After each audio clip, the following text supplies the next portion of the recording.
Greetings and salutations. Welcome to Knife Chats with Tobias. I was lucky enough to get a very short sneak peek of this series when I was down at SMKW. Brian Wilhoit had a couple of the, I believe it was either the most recent releases that were just coming in, or it might have been the prototypes. I cannot remember for sure. I had seen the artwork on the box and everything, and there's some Easter eggs on the box. I believe that's the case. I don't know 100% on that. But what you have, so far I've only seen two of them, and that is this one here, which is the what's being called a large Stockman, and then the other one is the Moose. And each one has different box art. So that's going to be something pretty cool about this. Typically when you have a series from Rough Ryder, the box art is the same throughout the series, but this one will have a different piece of artwork on the front of the box, which is, to me, that's kind of neat.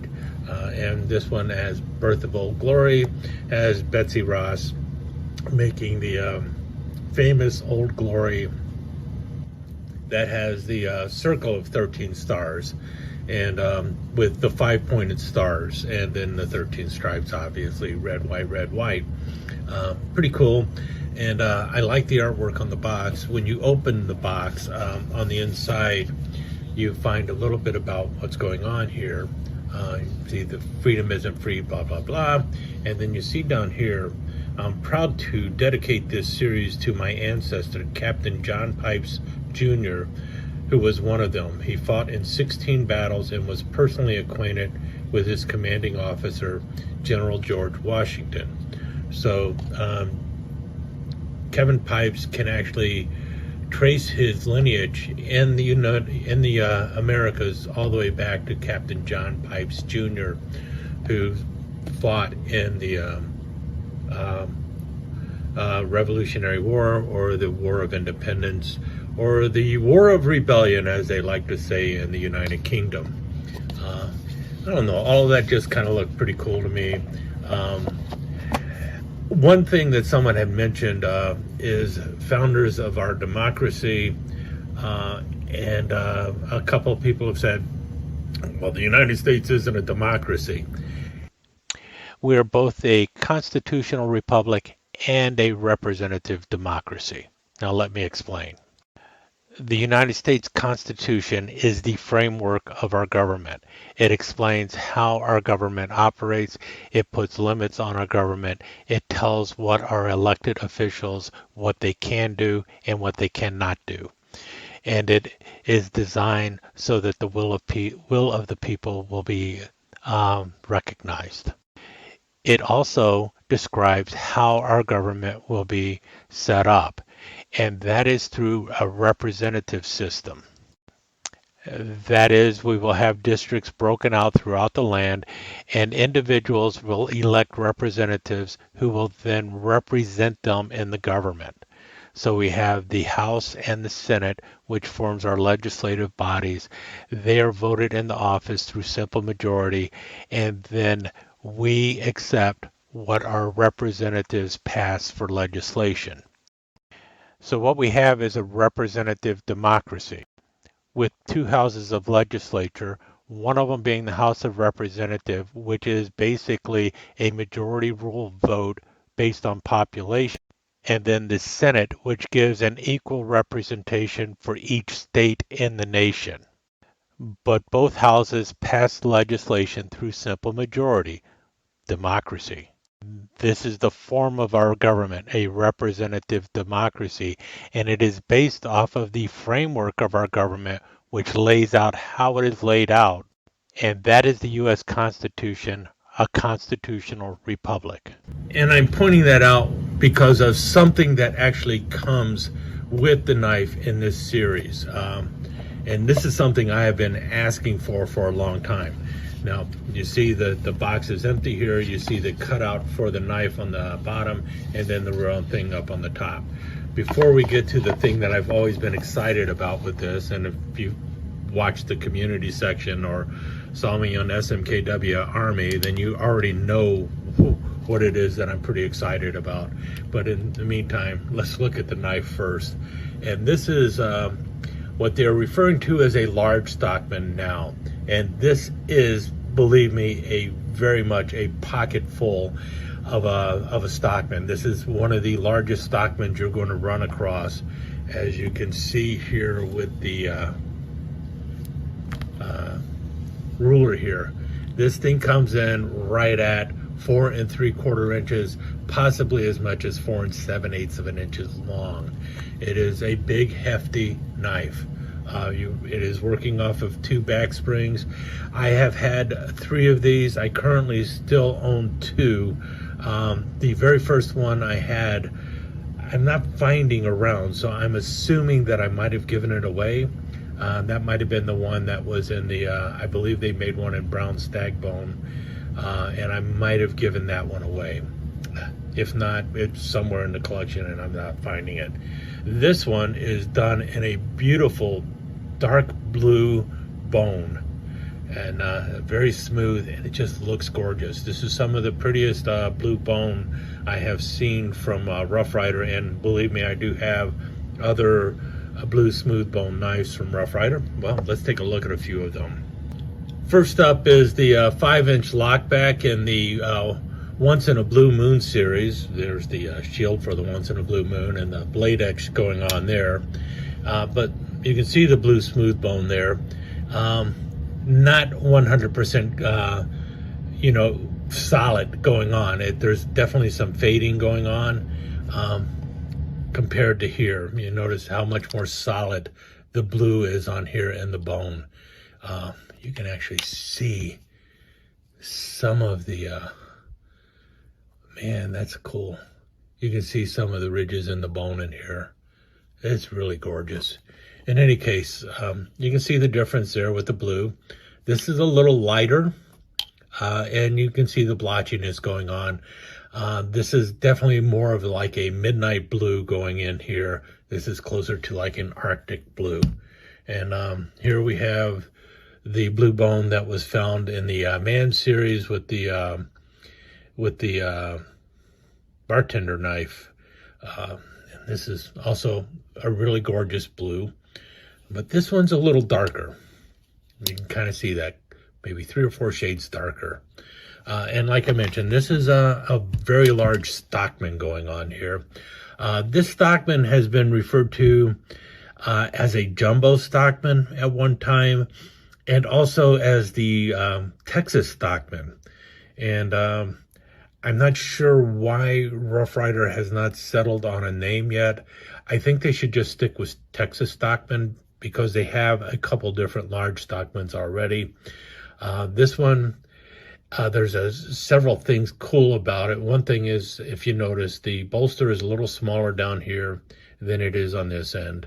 And it's also sometimes referred to as a reverse Stockman because of the layout of the blades. When you look at the handle and everything, you would assume that the knife would be laid out on this way and the main blade would be opening here. But it's backwards. You know, this blade should be in front over here, and that's the way it should be set up. But the whole thing is backwards. That's why it's usually referred to also as a reverse Stockman. So maybe reverse jumbo Stockman, reverse large Stockman, but I think they could just call it the Texas Stockman and be fine with that. And what you have are 2 pulls on the main blade.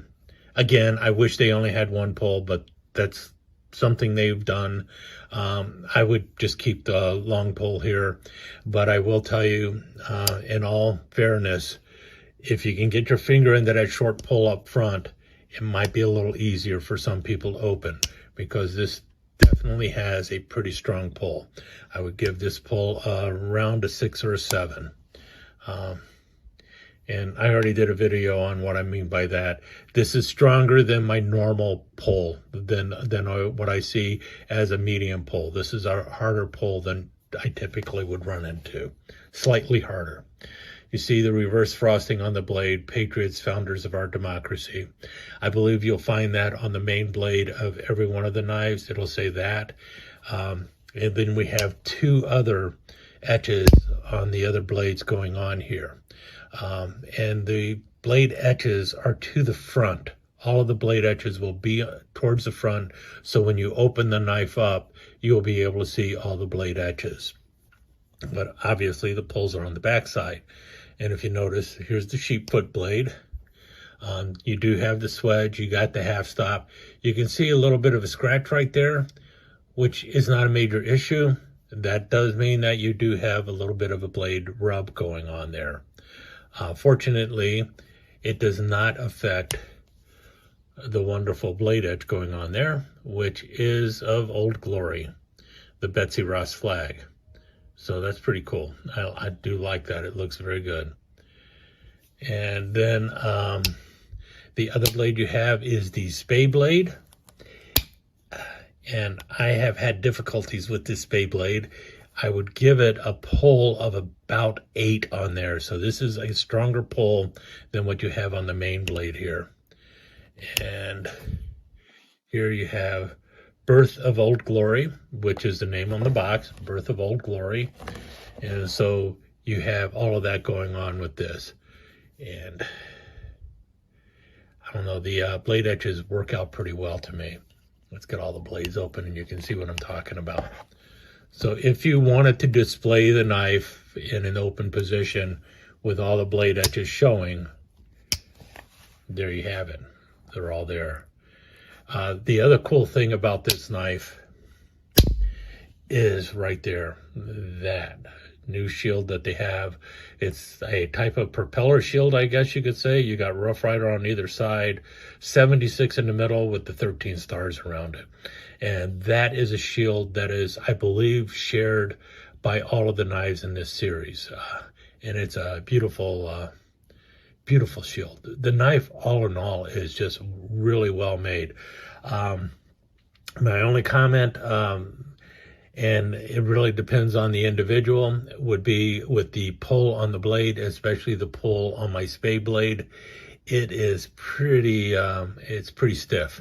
I do have one other knife in the series, well, not in the series, but on the same shield, or I do have one other knife that is built on the same frame, and that is the Texas Stockman in the Stonework series, and it is actually called a Texas Stockman in that series. And you can see, or I can feel here, that the blade pull on the main blade is about the same as it is on here.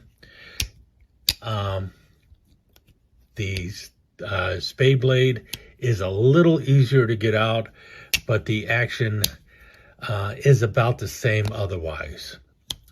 And when I do open that one, you will see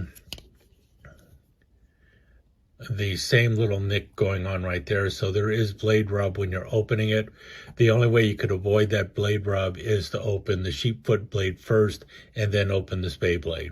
And it isn't when it's dropping. It is basically from when you're opening the blade, you're pushing in, and when you're pushing in, it's catching on the other blade. So it does not hit when it's dropping or anything. It is hitting basically when you're opening the blade. So if you want to avoid that because you want the knife to remain pristine, that's what you would have to do. But if you bought the knife and you're going to be using it and everything else, well, guess what? The blades are going to get scratched anyway. So if not from you opening and closing it, it's going to get scratched just simply because you're using the blade. For this knife, I would strongly advise before opening the spay blade, if you don't want to get that blade nick going on or the blade rub happening, open this blade first before you open your spay blade. That is if you're really concerned about it keeping in display condition. But if you're buying this knife and you're planning on just using it and everything,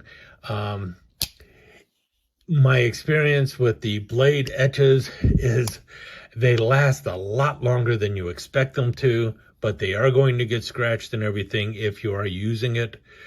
But if you're using it and you really like to use it and you're not worried about the scratching up the blade etches or anything else, I think this knife would serve you quite well, really well. And the good thing about this is if you are not concerned about the blade edges and everything, you still have a really cool shield going on with it. So that's what I have to say about the knife. Now let's take a look at that thing that was in the little round spot at the top. And what we have with the series is a coin commemorating both the Patriots, founders of our democracy, as well as Rough Ryder, and that's pretty cool for me. I like coins. To say I'm a coin collector, it would be very much a stretch. I've got quite a few coins. I've got foreign currency and stuff like that, but I am not truly a real coin collector. I'm not an avid coin collector. I don't have a coin collection that is worth any kind of money. I've got coins that were left to me by my father, basically, and I've always just been kind of fascinated with coins, but not enough to be a coin collector. Actual coins cost a lot of money. Any case, what we have here is the coin for the series. Let me get it out of the container. Relatively large container considering. I got the foam behind there and everything else. And we can see the coin a little bit better now though. Let's see there. Founders of our democracy, 76 Patriots, and then you have the 13 stars rotating around the 76. So the shield on the knife is the same as what you see on the coin. You have the dark blue enamel in the background there. The circle here is basically just the reverse of what you have on the knife, in the shield on the knife. So that's pretty cool too. And the blue very much is the same deep blue that you have on the knife. So it all kind of matches together. And this is why I had my minor rant about founders of our democracy. And people said, we're not a democracy. That should say founders of our republic. It could actually say either one. It's not a problem. So there you have it. Backside of the coin here, we have Rough Ryder. The new Rough Ryder logo, again in silver with the dark blue enamel. In case you're wondering, the coin is made out of stainless steel. It is magnetic, so it's better than 300 series. Most likely it is a 400 series stainless steel. It is mirror polished, so it's pretty strong. I don't know about heat treating or anything like that. All I do know is that it is magnetic. So if you wanted to stick it to a magnetic board, it will stick to a magnetic board. It is not one of the copper rounds or brass rounds that Rough Ryder, not Rough Ryder, but Smoky Mountain Knife Works often will make. They often will make copper coins. This is not copper, it is stainless steel. As for the size, well, here is a $50, US $50. It is approximately the same size as a US $50. Just perhaps, well, if you were to remove the ridge around the edge here, this coin would be the same size. However, it is about 2 or 3 times as thick as a standard coin in the United States. You can see it right there. This is the coin compared to a more commonly seen US 25-cent piece or quarter. So there you have it in size. It's about the size of a $50. What that means is basically a 1 inch, more than 1 inch, about 1 1/8 inches, 1 1/4 inches, something like that coming around. So it's a nice hefty coin, got a little bit of weight to it. You'll see that in the specs, but I really do like it. And from what I understand, no promises, but there might be other Rough Ryder coins coming out. But one cool thing about this backside is, if you notice, it says established 1994. So there you have it. If you've ever been wondering just how long Rough Ryder knives have been around, well, the brand was established in 1994. So you can do the math now. 94, 04, 14, 24 2024 will make the 30th anniversary of Rough Ryder knives. So hopefully a year from now, there will be a 30th anniversary coin for Rough Ryder knives. We'll see. In any case, I was, like I'd mentioned on many places, I was much more excited to get the coin than the actual knife. Will I be picking up other knives in the series? There is a pretty strong possibility that I will. I'm not crazy so much about the some of the patterns that are showing up. I like this pattern, not my favorite pattern, but I like the artwork on the boxes, and the boxes are all going to be different. I just wish I knew how many there's going to be. I don't know if there's going to be 7, if there's going to be 8, or maybe there'll be 13. I will also say that the price is definitely going to be a little bit more than your typical Rough Ryder. These are going in the $30 range, and a good part of that is for the box, the coin, and also the knife. And that might be a price that is beyond some people. Some people are going to say, all I'm interested in is a knife. I don't need, like, 8 of these coins, and I don't need the box. And if that's the case, then I can see why you might say, you know what, I'm just going to grab a different knife. Other people who really like to collect, other people who have an interest in the Revolutionary War, they might find the price more agreeable to them. I also know you're going to have the, oh no, that knife was made in China. It's got to say that somewhere, doesn't it? Well, it doesn't on the box, but I'm sure it says it on the knife. And I also know it says it right here, made in China. And I know there's going to be plenty of people who are just going to be like, I'm not going to buy some kind of thing that's promoting the American flag and it's made in China and blah, blah, blah. Well, that's fine. Complaining to me about it on my YouTube channel is going to get you nowhere. If you really feel that strongly about the fact that American made or things that are promoting American patriotism are being made in a country that at times is very hostile towards the United States, if you've got a gripe about that, send your note to Kevin G. Pipes, send it to Smoky Mountain Knife Works, and also petition your government, because your government is the one who makes it possible, and it's also your government that has driven prices and such to a point where a lot of companies, the only way they can exist is to make things offshore, because they just cannot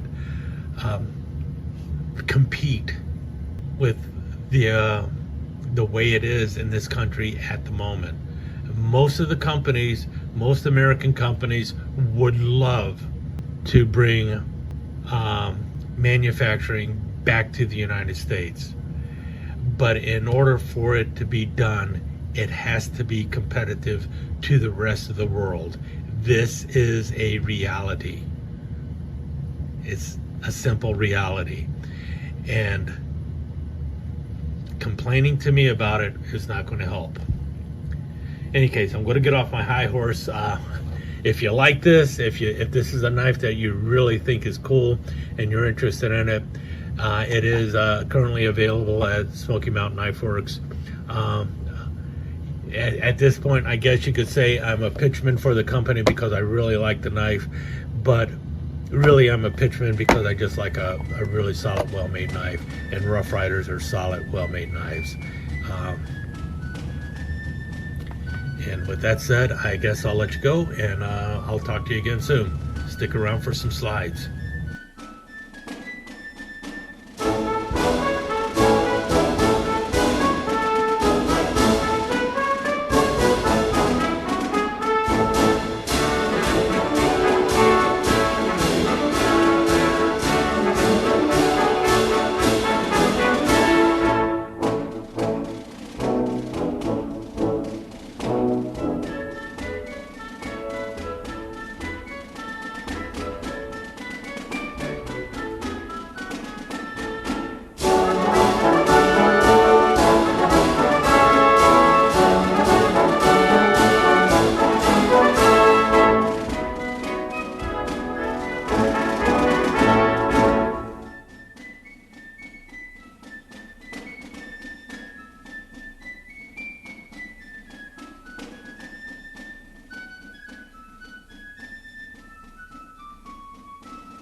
let me take just a second to thank you once again for dropping by and spending a few minutes here at Knife Chats with the Pious.